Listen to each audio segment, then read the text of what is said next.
এসআইআরে বাতিল ভোটারদের নিয়ে খুশির খবর দিল মুখ্যমন্ত্রী মমতা বন্দ্যোপাধ্যায় এবং দলের কর্মীদের উদ্দেশ্যেও কড়া নির্দেশ দেওয়া হয়েছে মুখ্যমন্ত্রী মমতা বন্দ্যোপাধ্যায়ের তরফ থেকে, যা আজকের এই ভিডিওতে আপনাদেরকে এই বিষয়ে একদম বিস্তারিতভাবে জানিয়ে দেব।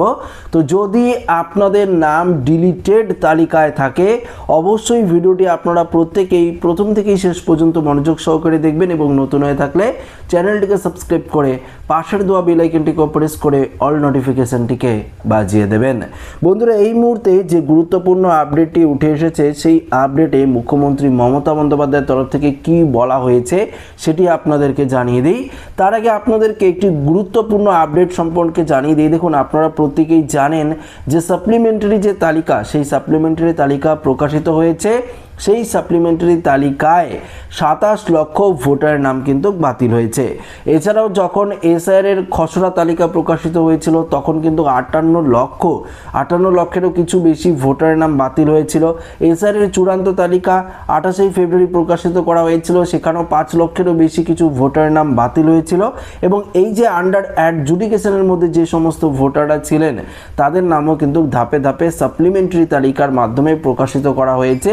আবারও কিন্তু হাইকোর্টের জুডিশিয়াল অফিসাররা ভেরিফিকেশন করে আপনাদের নাম কিন্তু সাপ্লিমেন্টারি তালিকায় উঠিয়ে দিয়েছে। তবে যাদের নাম বাতিল হয়েছে, এই যে 27 লক্ষ নাম কিন্তু সাপ্লিমেন্টারি তালিকায় বাতিল হয়েছে এবং অনেকেই আপনারা ট্রাইব্যুনালে আবেদন করেছিলেন। তবে আপনাদের সমস্ত কিছু চিন্তার কথা অর্থাৎ আপনাদের সমস্ত কিছু সমস্যার কথা কিন্তু মাথায় রেখে এই মুহূর্তে মুখ্যমন্ত্রী মমতা বন্দ্যোপাধ্যায় কি বলল সেটা আপনাদেরকে জানিয়ে দিই। বাতিল ভোটারদের ভোটাধিকার নিয়ে সুপ্রিম কোর্টের সাম্প্রতিক রায়ে বড়সড় স্বস্তি পেল শাসক দল তৃণমূল কংগ্রেস। উত্তরবঙ্গের সফর চলাকালীন এই সুখবর পান মুখ্যমন্ত্রী মমতা বন্দ্যোপাধ্যায়।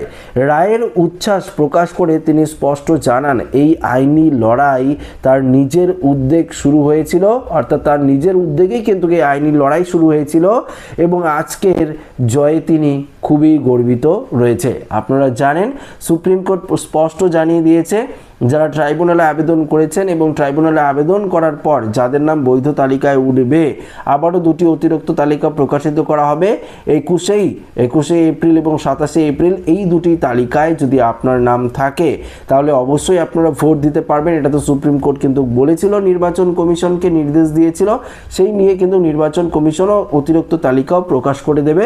তবে দেখুন এখানে মুখ্যমন্ত্রী মমতা বন্দ্যোপাধ্যায় কি বলেছে। সাংবাদিকদের মুখোমুখি হয়ে মমতা বলেন, সকলকে অভিনন্দন, আমি মামলা করেছিলাম তাই আজ আমার চেয়ে খুশি আর কেউ নয়। বিচার ব্যবস্থার ওপর আমার আগে থেকেই ভরসা ছিল। এদিন কেবল আনন্দ প্রকাশই নয়, দলীয় কর্মীদের জন্য কড়া নির্দেশও দিয়েছেন তৃণমূল নেত্রী। নিয়ম অনুযায়ী ভোটের আগে তালিকা ফ্রিজ হয়ে গেলেও সুপ্রিম কোর্ট জানিয়েছে ট্রাইব্যুনালের আবেদন অর্থাৎ ট্রাইব্যুনালে যারা আবেদন করেছেন তাদের যদি ট্রাইব্যুনালে অনুমোদন পেয়ে যায় সেই সমস্ত ভোটার মাত্র দুদিন আগেই কিন্তু নাম তুলে ফেলবে এবং সেই সমস্ত ভোটাররা ভোটও দিতে পারবে। এই সুযোগ কাজে লাগাতে বললেন মমতা, 21 তারিখ প্রথম দফার ভোটের জন্য অতিরিক্ত তালিকা প্রকাশ হবে। ওই তালিকায় পাওয়ার সাথে সাথে রাতের মধ্যে স্লিপ তৈরি করে কর্মীদের বাড়ি বাড়ি কিন্তু পৌঁছে দিতে হবে ভোটারের স্লিপ, যাতে একজনও বাদ পড়া ভোটার ভোটদান থেকে বঞ্চিত না হন। উল্লেখ্য, রাজ্যে এসআইআর যাচাইকরণ প্রক্রিয়ায় লক্ষাধিক নাম নিয়ে অনিশ্চয়তা তৈরি হয়েছিল। শীর্ষ আদালতের এই রায়ের ফলে সেই জট কিন্তু কাটল। 29শে এপ্রিল দ্বিতীয় দফার ভোটের ক্ষেত্রেও একই রকম তৎপরতা দেখানোর নির্দেশ দিয়েছেন মুখ্যমন্ত্রী। পাশাপাশি ভোটারদের আশ্বস্ত করে তিনি জানান, আতঙ্কিত হওয়ার কারণে ট্রাইব্যুনালের সবুজ সংকেত পেলেই মিলবে ভোটাধিকার। দেখুন, এই ক্ষেত্রে মুখ্যমন্ত্রী মমতা বন্দ্যোপাধ্যায় একটি বিষয় পরিষ্কারভাবে জানিয়ে দিয়েছে, এই যে আইনি লড়াইটা তিনি কিন্তু লড়েছিলেন, তাই সুপ্রিম কোর্টের তরফ থেকে যে রায়টা দেওয়া হলো তাই তিনি নিজে থেকেই গর্বিত ফিল করছে বা মনে করছে যে সুপ্রিম কোর্টের ওপর বিচার ব্যবস্থার ওপর আমি আগে থেকে আস্থা রেখেছিলাম বা ভরসা ছিল আমার। আমি জানতাম যে একজনও ভোটাধিকার হারাবে না, পাশাপাশি প্রত্যেকেই ভোট দিতে পারবে, এটা কিন্তু সুপ্রিম কোর্ট নির্দেশ দিয়েছে। এবং মুখ্যমন্ত্রী মমতা বন্দ্যোপাধ্যায় বলল, যেহেতু 23 তারিখ ভোট রয়েছে, 21 তারিখ যদি তালিকাটি প্রকাশিত হয় সাথে সাথে সেই সমস্ত ভোটারদের যে যাদের নাম থাকবে তালিকায় সেই সমস্ত ভোটারদের ভোটার স্লিপ কিন্তু প্রস্তুত করতে হবে এবং প্রস্তুত করে তাদের বাড়িতে পৌঁছে দেওয়ার কিন্তু নির্দেশ দিয়েছে দলীয় কর্মীদের। এবং পাশাপাশি 29 তারিখ দ্বিতীয় দফার ভোট রয়েছে, 27 তারিখে আরেকটি লিস্ট প্রকাশিত করা হবে। এই লিস্টে নাম থাকলে সেই প্রসেসও কিন্তু একই রকমভাবে কিন্তু করবে, এমনটাই কিন্তু জানিয়ে দেওয়া হয়েছে। তো বন্ধুরা, এক্ষেত্রে আপনারা প্রত্যেকে আশ্বস্ত ফিল করলেন, বা প্রত্যেকে আপনারা যেটা আপনারা ভয় পেয়েছিলেন বা আতঙ্কিত ছিলেন, সেই আতঙ্কিত আপনারা আর নেই।